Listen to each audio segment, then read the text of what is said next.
Picture a football field. The 50-yard line, or the center line, is where the two opposing sides meet. Now let's say that that 50-yard line is Chinese dumplings. On the one side, you've got pan-fried. On the other side, you've got steamed or boiled. On one side, pork dumplings. On the other side, vegetable. On one side, a thick, chewy, doughy dumpling wrapper. On the other side, thin, silky textured wonton wrapper. And on special teams, you've got soup dumplings and wontons. I've tried for years to find the perfect dumpling. I've even tried making them myself. All I got was dumpling burnout. Then the New York Times published an article on the authentic, multi-provincial Chinese food in Flushing, Queens. So I geared up, arming myself with the Times' map of the 20 best dishes in Flushing, and I recruited two of my favorite food friends, Adam Roberts, the Amateur Gourmet, and Daniel Delaney of Vendor TV.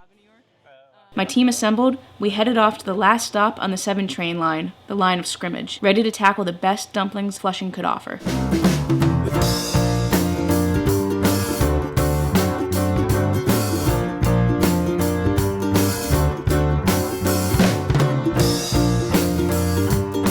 This week on Working Class Foodies, there's a lot more than just dumplings in Flushing. We started off at the Flushing Mall, where we shared a couple of ground lamb sandwiches spiked with lots of cumin and spicy seasonings. We also shared a bowl of spicy beef noodle soup with broad, chewy noodles and what we were pretty sure was beef tendon. That's really good. Then we moved on to hit some of the vendor stalls that lined the streets of Flushing. For $1 a pop, we got some fantastic Peking duck sandwiches. 5, please. Those look almost better. Nice. The Golden Mall is truly a culinary experience. The coolest part was when we went down into that mall that smelled like intestines, because it was just like, I felt like I was in this like secret cavern.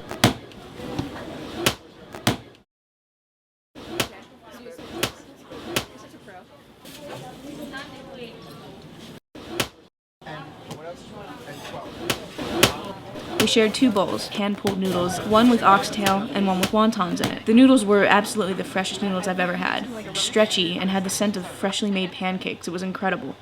That was crazy. Finally, we headed to White Bear. It says it's an ice cream store, but when you walk in, all you see is dumplings.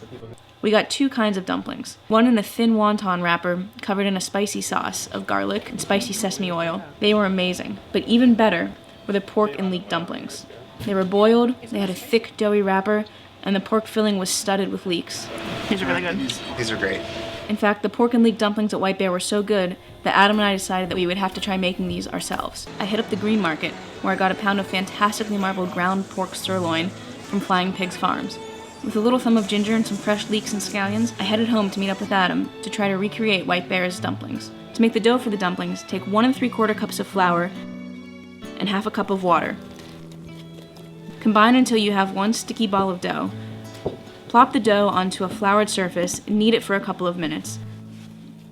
Once it's got a nice consistency and it's gluteny and springy, wrap it in plastic wrap and let it sit for at least 10 minutes. Then I took about 1 inch of ginger, peeled it, and minced it. This was going to go into the dumplings.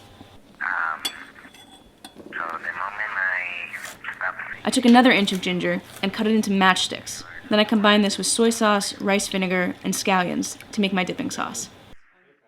To make my dumpling filling, I finely chopped 1 leek.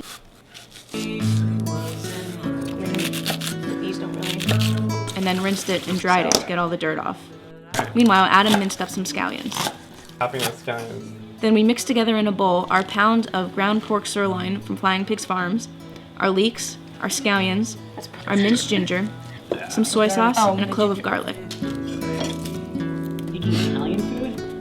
That's gonna be delicious. I would eat just that. And then put it into a pre-chilled bowl and let it rest in the refrigerator. While the filling was chilling in the refrigerator, we rolled the dough out into logs, segmented it into little balls, and rolled them out to make our dumpling wrappers. Yeah, these are actually pretty fun to make. We brought a large pot of water to boil. That is intense. And then we filled our dumplings. You just folded it over and pinched it. It's like a big fat ravioli. It's like you know when like little kids make cookies. Yeah. And everyone is completely different. Then we boiled our dumplings for about 6 minutes. Yeah, I wasn't a big dumpling fan until I made them, and now I think I'm gonna like seek them out. We served our dumplings with our soy ginger vinegar sauce. Oh. The results were amazing. Probably still not as good as White Bear's, but for homemade dumplings, they were fantastic. They were rich, meaty, soft, filling. They were everything you'd want dumplings to be. Now these dumplings are actually great to make for a Super Bowl party. They're easy to assemble, you can make them in advance, and they're cheap. The dumplings can be frozen and transported to a party and then boiled or even pan-fried really quickly for serving. They're also incredibly adaptable. If you don't like pork, you can fill them with a mix of minced vegetables. You can use shrimp, you can use chicken, almost anything you like. Be creative. My friend Kathy has even made dumplings with a cheeseburger filling. The only question then is, do you dip them in soy sauce, ketchup, or mustard? I might actually try mustard on those. The total cost for our dumplings came to $14.50 for 34 dumplings, which comes down to 43 cents per dumpling, or $2.58 for a serving of 6. So, now it's your turn. Let us know what your favorite Chinese dumpling is. Do you prefer them fried, steamed, boiled? Do you like them with meat or vegetables inside? What kind of dipping sauce do you like? Or even just share with us what your favorite Chinese food dish is. And we'll see you next week on Working Class Foodies.